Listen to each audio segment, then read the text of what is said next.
He's been a full-time instructor in English at Dawson College, Montreal, and assistant editor at McGraw-Hill Publishing, and managing editor at International Thompson Publishing, both in New York. He's written numerous articles on the paranormal. John is the publisher of New Paradigm Books, who brought out the book Father Ernetti's Chronovisor. The creation and disappearance of the world's first time machine. Let me repeat the name of that book, all right? Father Ernetti's Chronovisor, the creation and disappearance of the world's first time machine. Here is John Chambers. John, welcome to the program. Thanks, Harold. I'm glad you found me. I began to get these rather obscure stories about this, and I have this incredible romance with time travel, and I went, oh, my God, could the Vatican... the Vatican...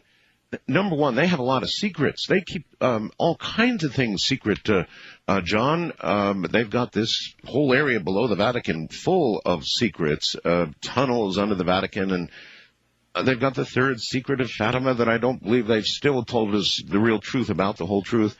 They've got power. They've got telescopes in Arizona. They went zooming by all this ecological problem that anybody else would have to get a telescope. And the Vatican is fascinating. And so when I saw this story connected to a time machine in the Vatican, it about drove me nuts. And I started to do some research, and we found you. So how did you get involved with all of this? It's kind of a long story, Art. Let me think.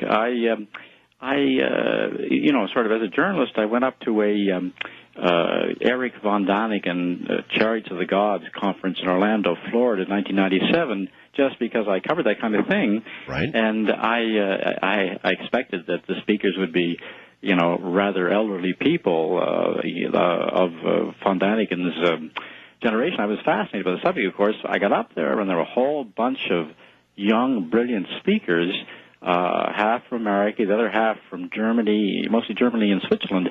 A fellow named Peter Krasse got up from Austria and gave a talk about Father Ernetti's Chronovisor. And Peter had just published a book on Father Ernetti's Chronovisor. I had never heard of this before. And at that time I was starting a publishing company, and it occurred to me that maybe I should buy the rights to this book and translate it into English. It was an astonishing subject. Then it hit you exactly the way it did me. I went, oh, my God, this really could be true. And if the Vatican really did have such thing, what would they do with it? You bet. Exactly what it is said here they allegedly did. Well, it's, Ernetti, I'm sort of repeating here what's in Peter's book, and then we did a lot of research on our own and added sections and so on.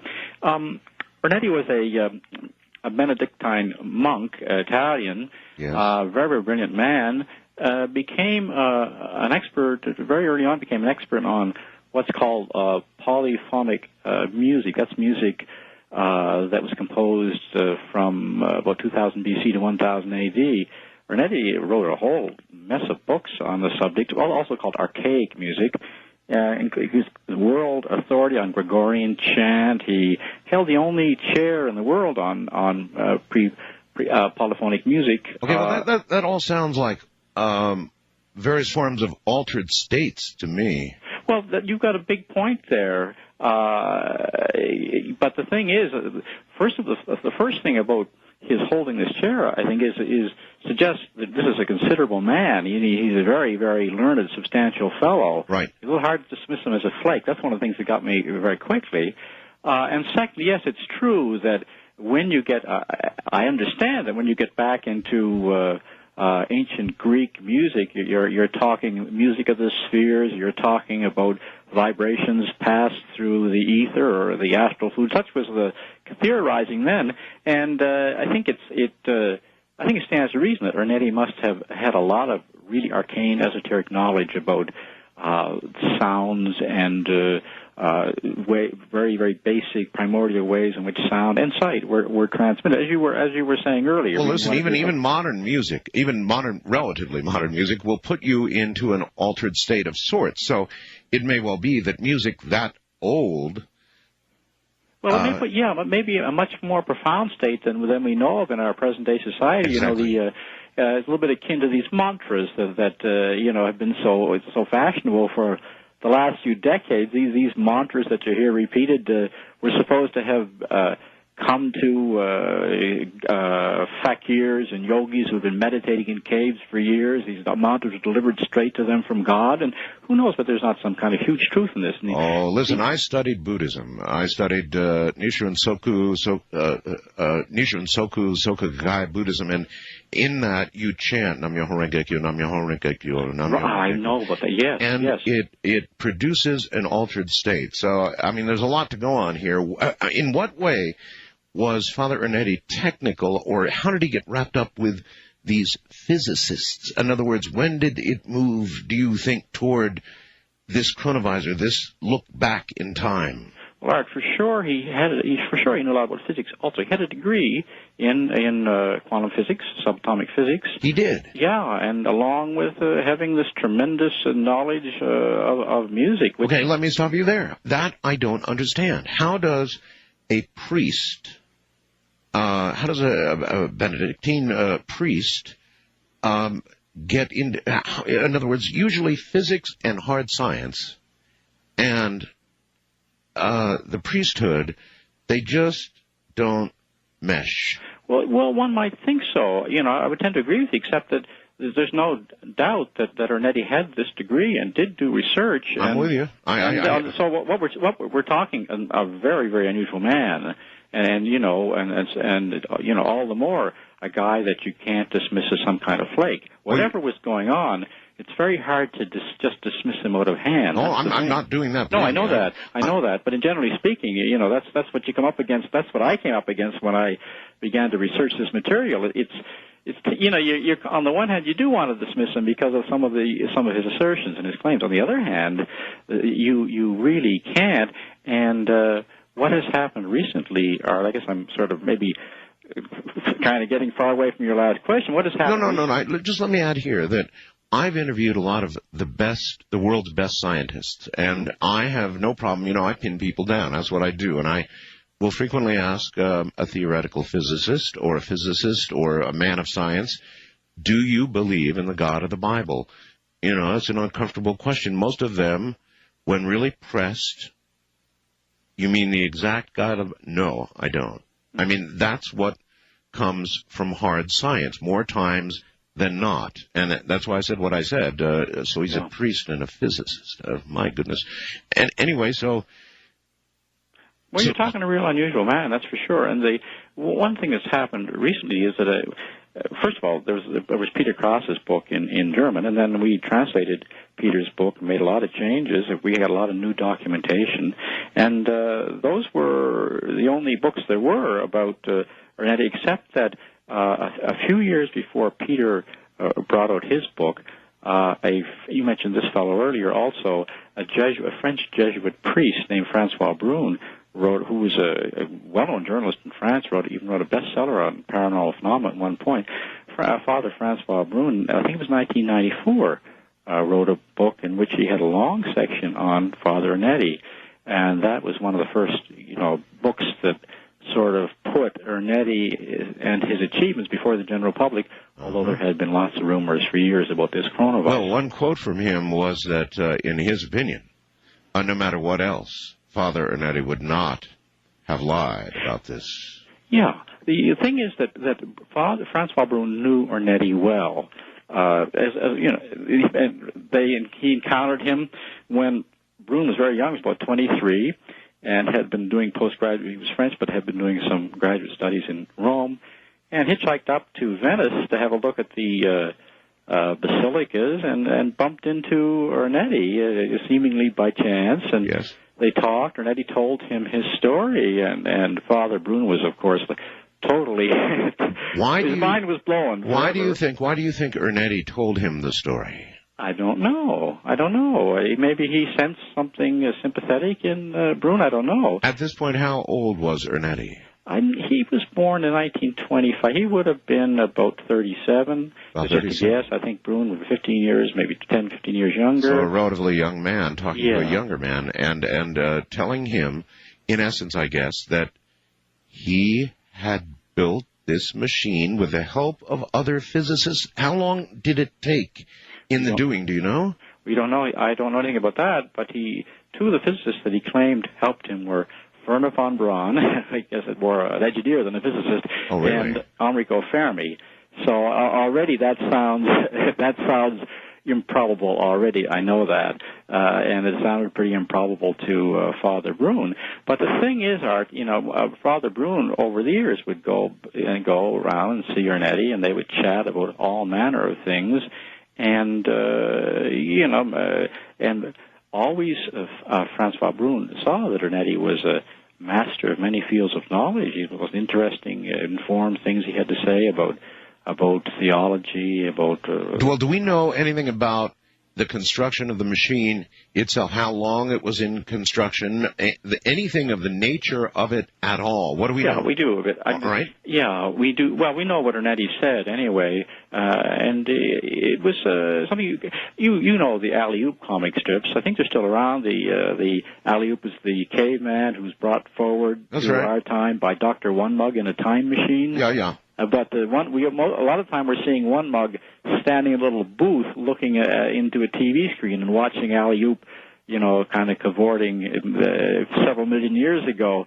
And Ernetti, apparently, Ernetti's Chronovisor was more of an apparatus that enabled him to see back and hear back through time. Maybe looking something like a TV screen, something like earphones, but very complex, like a little bath escape. This was a machine, though, that used an antenna in receiving light and sound that exist always, that once produced are always essentially there, and you can somehow tune into them, and that would include, I guess, anything from the present until the most distant past. That seems to be what Ernetti claimed, yeah. We used to talk a lot in both the Akashic records and so forth, and today a lot of his talking about how it's rather quite possible, maybe even probable, that all sound waves, all light waves, kind of produced by us as we live, they are absorbed into the environment around us, and they're there to be accessed if we can figure out how to access them. And there's even a fairly well-known Nobel Prize-winning physicist, I think he's in France now, who was maybe born in Romania, who went to Greece and tried to access the memories of the columns of the Acropolis. And this is a very distinguished man, and I don't know how successful he was, but he tried to do this in some way. Could he kind of hear sounds, see things from ancient Greece? All right. Do you know in what way these things were manifested? I mean, what year was it again that Father Ernetti claimed he did this? Well, this is in the mid-'50s that he claimed that he developed them. Yeah. All right. Well, that was, gee whiz, television was a fledgling thing at that point, wasn't it? Yeah, of course, there was TV. It was certainly around, yeah. It just started, right. Fledgling, yes. So I wonder if it involved any modern technology married with some technology perhaps very ancient. Yes, apparently that's exactly what it was, although I don't know if exactly the appropriate word here.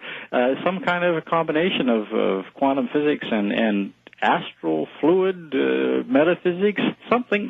He intimated these things. He kind of, dropped hints about the guy had a degree in physics. He did a lot of experimentation. And he had this very, very, really vast knowledge of very esoteric things having to do, starting with ancient music. He wrote about 100 books in his lifetime. 100 books. All right, but still, there must have been this moment, John, when Father Ernetti had perfected to the degree that he had the Chronovisor, and then he must have gone to the Vatican, and he must have started upstairs saying, look, I'm a priest, and I have invented a way to look at the past. What does the Vatican want me to do? Well, likely he did something like that. The last maybe 10, 15 years of his life, he stopped talking about the Chronovisor. And Francois Brun, in his first book, and also in a new book that's come out, says he thinks that the Vatican told him to stop talking, and then told him not to tell people that the Vatican had told him to stop talking. But the thing is that one of the reasons why I got so interested is that you begin to think about something. I'm sure you've thought about this for years. The implications of time travel, of course, the power that it would bestow on the possessor, and how power. Yeah, well, this is not. Yeah, but this is not exactly the H.G. Wells type machine where you actually physically go to the past. It is nevertheless a way of bringing the past or verifying the past. Yes. And so they went to look at the crucifixion of Christ and reportedly got visual and sound reproduction of the crucifixion of Christ. Is that what you've heard? I know how improbable that sounds. Ernetti claimed to have gone, well, I guess not seen and heard back. I guess maybe we can put it that way. And to the crucifixion and seen Christ dying on the cross and taken a photo. And at some point, that photo sort of, he didn't release the photo himself. At some point, it kind of got out. The press got a hold of it. Where is that photo? It's we've reproduced it in our book. What? Yeah. You reproduced the exact photo? Yes, we did. You have that photograph? Sure. I should. Oh, John. I better add that after a while, it seemed that this was a fraud. It was found that this photo of the face of Christ was a photo of a Christ on a wooden cross, carved on a wooden cross in a small church in central Italy. So it looked like fraud. And so Father Brun, Francois Brun, of course, who would see Ernetti periodically, put it to him and said, who couldn't believe that this very accomplished man would have to do something fraudulent, put it to him and said, what happened? And Ernetti had an explanation for it, a very kind of ingenuous explanation that Ernetti claimed that the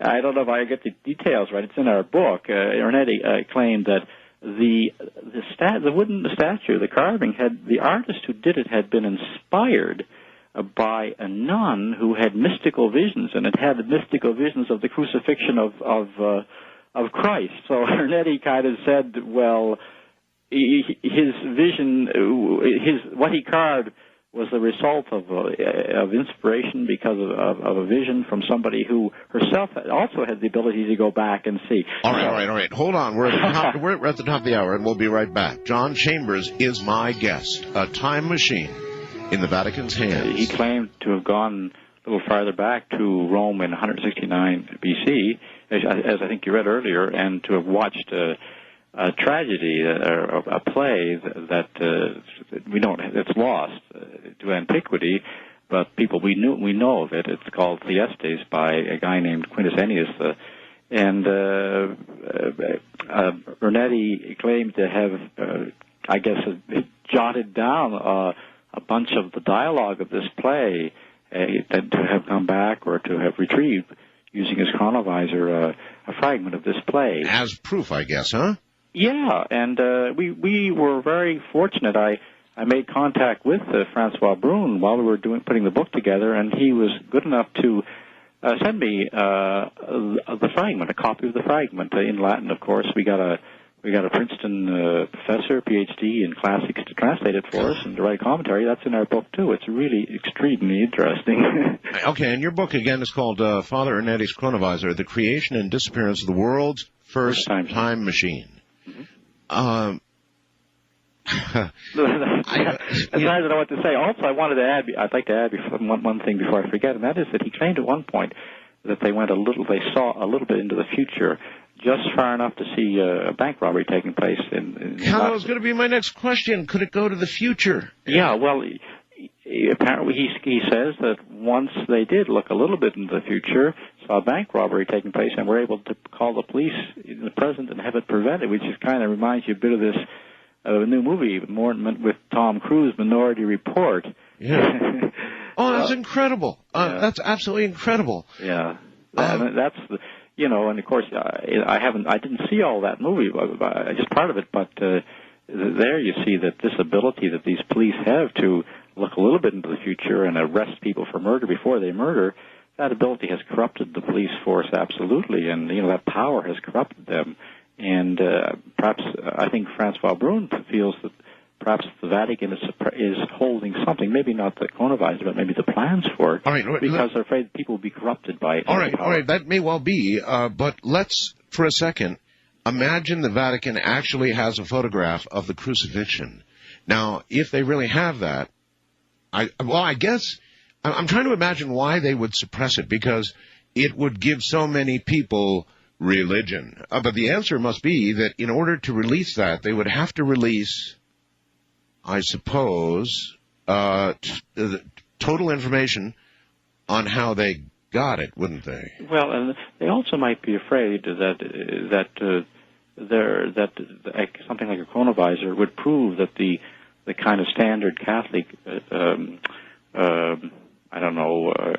standard Catholic version of what took place was not quite true. I think they were maybe a little afraid that they've distorted, things have been distorted through the centuries, and yet they, of course, pass down, give us so much as black and white doctrine, dogma. Okay, well, Father Ernetti warned that, and I'm quoting here, the machine can produce universal tragedy. What do you imagine he might have meant by that? I think he really think he meant, Art, that bad guys could get a hold of such a machine and run the world and ruin the world. I think he meant that, and it seems to me that's a real probability.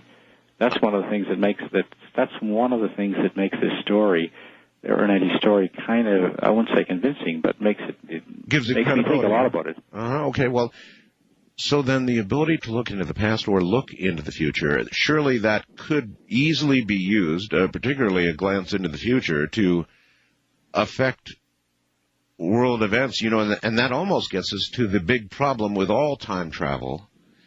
And in the past, maybe. Well, if you were to you always worry about altering the past, but if you were to alter the future, there could be equally dire consequences, one might imagine, for doing such a thing, for changing the future. Well, I think so. I'm no expert. I know we've been in touch with another German author named Ernest Meckelberg, who's done a number of books on time travel. Unfortunately, we haven't been able to translate any, but he once said to me something like, maybe some of the events that are taking place now have been kind of engineered from the future, that it wasn't supposed to be this way. And, the implications are... Well, I just got a quick call from Richard C. Hoagland at the top of the hour. He said, oh, my God, this is fascinating. Did you know that Wernher von Braun worked with the French allegedly worked with the French on anti-gravity? So, no, I didn't know that. So if that's true, then it might not be so wild that if von Braun got information that there was something like this in the works, he might well have joined in. It may not be so wild. No, we of course we researched this a lot, and as I said, we made a lot of changes, or rather we added a lot of new materials. So our book's significantly different from Peter's, which was a wonderful book anyway. But it seemed to us that Wernher von Braun just couldn't have been around at the time, or anywhere nearby at the time Ernetti was building the machine. But one doesn't know, of course, how much is changed and suppressed. Ernetti says that somebody else who helped him was Enrico Fermi, and he did know Enrico Fermi. We know that for sure. So it's a vast, mind-boggling mystery. Finally, and you believe that the Vatican would imagine this to fall into the wrong hands? I don't know what to believe, Art. I know that Francois Brune, he brought out a new book in February. In a French publisher, it's called in English "The Vatican's New Mystery," and he again covers this, this Ernetti territory that he covered first of all in '94 in another book, and he's read our book. Of course, I know him, excellent person, and he takes issue with some of the points that we raised. For example, our translator, our classics. Princeton Classics professor, translator of the Ernetti fragment from the past. Yes. She thought that maybe this was not genuine, that Ernetti could have put it together, and she had offered certain proofs not proofs, but certain bits of evidence to suggest. She very mildly suggests that. All right. Well, in other words, to say that Ernetti lied about all of this is what that would be saying. Well, she suggested that. But very mildly. Wait a minute here. We've got a priest first of all, he's a priest, and I don't expect him to lie, but get past that. Then we've got a priest claiming that he's got this machine that can look into the past, or even the future for that matter, and a priest who is acquainted with quantum subatomic physics, a priest who has knowledge that most priests would never have in the hard sciences. And this doesn't sound like a joker of a man to me. It doesn't sound like a prankster of a man to me. Does it to you? No, and what you've just said is really kind of exactly the position that Francois Brune takes in his latest book, vis-a-vis some of these really mild comments of our excellent translator. He says this is not so. This fragment of Latin is of course, Ernetti was also a great scholar of Latin. Of course, all monks know Latin still, in Europe particularly. A great scholar of Latin, and he could be argued that maybe he had the knowledge to put it together. But Father Brune says, who's also an excellent scholar in Latin, says, no, this is too complex, this piece, this fragment. Father Brune wouldn't have done it and couldn't have done it. It's too hard to do. So that's a lot of issues coming here. So what you just said is what Father Brune would have said vis-a-vis her remarks. Now, the Catholic Church, the Vatican, a big part of Catholicism, every religion really, is faith.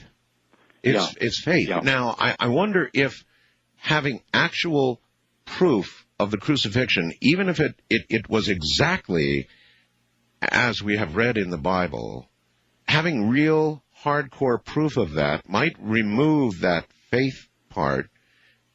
In some way, the Catholic Church would not want it removed. That's a terrific point. I hadn't thought of that. That's a terrific point. What's the standard, the famous definition of faith? It has to do with the things unseen and things unheard. And if you get proof or disproof have nothing to do with faith. And so if you have it's belief in something you can't prove. Right. So no, you're absolutely right in what you said. So that would be something you suddenly could prove. And then there's the other possibility, and that is that they filmed or they got pictures of the crucifixion, and somehow it was not as described in the Bible, or in some way, a worrying way, different. Did they describe, other than the photograph, which you've already talked about, did they describe anything that would have clashed with what we know biblically? Ernetti did describe to Brune, and we have it in our book, way back in 62, what he saw, and it doesn't differ very much from the standard version of the Bible in the New Testament. Little bits and pieces here and there. Christ didn't say something that he's supposed to have said, and did say something that was not recorded. What Ernetti said about the crucifixion, just very small deviations. But again, you're looking at it's so complex, really. You're looking at a priest who's loyal to the Catholic Church, who has faith, and maybe there's a lot of things he's not going to say. Is it also true that he claimed to have recovered the original text of the Ten Commandments given to Moses? I mean, you can imagine this Kodak moment, when Moses is holding the still smoldering tablets with the Ten Commandments on them. Is that essentially what they claimed? Well, I think that's in Peter's book. We didn't put that. Sometimes when things seemed a bit improbable, we didn't put them in. Maybe we should have. Of course, there's so much to say about it. That's the thing. I think I did hear that, but that's not anything Ernetti dwells on. Mostly he talks about. He talks about the crucifixion. He talks about this play that we don't have anymore. And the bank robbery, the future. Yeah, he talks about the bank robbery. Now, here's an interesting question for you. If you were to be able to see a bank robbery that was going to occur, get to the police, prevent the bank robbery, you might, in that process, for example, prevent somebody from taking a bullet through the between the eyes, who otherwise would have taken a bullet. Now somebody is not dying, who, in the scheme of things, was supposed to die. People imagine only problems with changing the past, but I imagine the same problems inherent in changing the future. In other words, if somebody lives to produce offspring or become president or blow up the world or whatever the lesser thing they might do in their life, but they live instead of die, then you might have the same paradox problem you've got with travel to the past. Oh, I would agree. I think that there's all kinds of, many people say there are all sorts of problems with time travel. Maybe it's possible, but there may be all sort of overwhelming and an overwhelmingly large number of reasons why we should never do it. Which is again why, even if this man, who I'm leaning toward. I mean, here we've got a physicist who consulted with how many other physicists in the world? Well, he claimed about 12, and 12. We don't know very much about that really. You'd mentioned you read something from another article. Matos, the Portuguese, I'm not sure, another physicist. And we know he had something to do with him, but we don't know very much about that, really. And all of these people, these physicists denied, I think they all denied, or not exactly denied ever having anything to do with the chronovisor, but they sort of didn't reply to their messages and had gone on vacation when they were approached about this. Gee, so we don't know much about that. Gee, that sounds just like my own government here. Yeah. When they hold news conferences and stuff. Yeah, it's a vast story that the Russian press reported about 10, 15 years ago that there had been attempts to abduct Ernetti, certain foreign governments. There's an awful lot of rumors, and it's just, the more you get into it, on the one hand you keep wanting to dismiss it, on the other hand you cannot dismiss it, and Father Brune finally can't dismiss it. He says Ernetti was too fine a man, he was too smart a man, he was too accomplished. Why would he make something of this scale up? Yeah, why would he? Yeah, why would he? And you say that in later years, the Vatican told him essentially to clam up. That's what Father Brune thinks, although apparently when the Vatican tells a priest to clam up, they also tell the priest to clam up about having been told to clam up. So good point. We don't have any kind of, nobody's saying, nobody will ever say, yes, that was the case. Why not? Do you know whether they went back and they looked and tried to look at, I don't know, Adam and Eve, perhaps creation itself? I can think of a lot of things I'd want to look at with such a machine. Yeah, he doesn't. There's not. As far as I know, he didn't mention that. Didn't mention that to Brune. He mentions having watched Cicero give an oration. Wow. And Ernetti even makes some comments on how Cicero's Latin was a little bit different than had been taught the priests had been taught it was when they went to seminaries in the 20th century. A couple of also says he saw Mussolini give a speech, heard Mussolini give a speech. So a few other things. Wow. I don't know what to say. Look, your book, I presume, is available on Amazon.com, that kind of place? Yes, it's available on Amazon.com. It's available directly from us. We make an awful lot of sales off of our online secure site. Order form. Our website is newpara.com. NEWPARA.com. I think we've got. Let me check real quick. I hope, and I think we've got probably got a link to that. Let me see. Yep, we sure do. We've got a link to your website. Great. Certainly it's available from Amazon.com. And we've got a link that'll take you right to Amazon.com to the book. And the book, again, is intriguingly called Father Ernetti's Chronovisor, The Creation and Disappearance of the World's First Time Machine. When did your book come out? It came out about 2 years ago. About 2 years ago. Do you think that the publishing of your book is what spurred the stories that I read that got me so intrigued? I'm not sure. I think maybe the publishing of Father Brune's book, which in some ways sort of takes us to task, takes our book to task a little bit on certain things, because I would say we are a little skeptical, but certain sections of our book raise doubts, and Father Brune reacted to that, and he was quite sure all of this was very real. Well, he doesn't know. I mean, here Brune is again. When you're talking about Father Brune, you're talking about a very, very smart man, a very learned man, and a priest who is loyal to the church. And he makes a gentle suggestion, but he does certainly feel strongly that the Catholic Church is hushing up something. Gotcha, John. For our own good. John, for our own good. We're going to be talking about. John, thank you so much for coming on the air with me. My pleasure, Art. You have a good night, my friend. Thanks a lot. I'm Art Bell. This is Coast.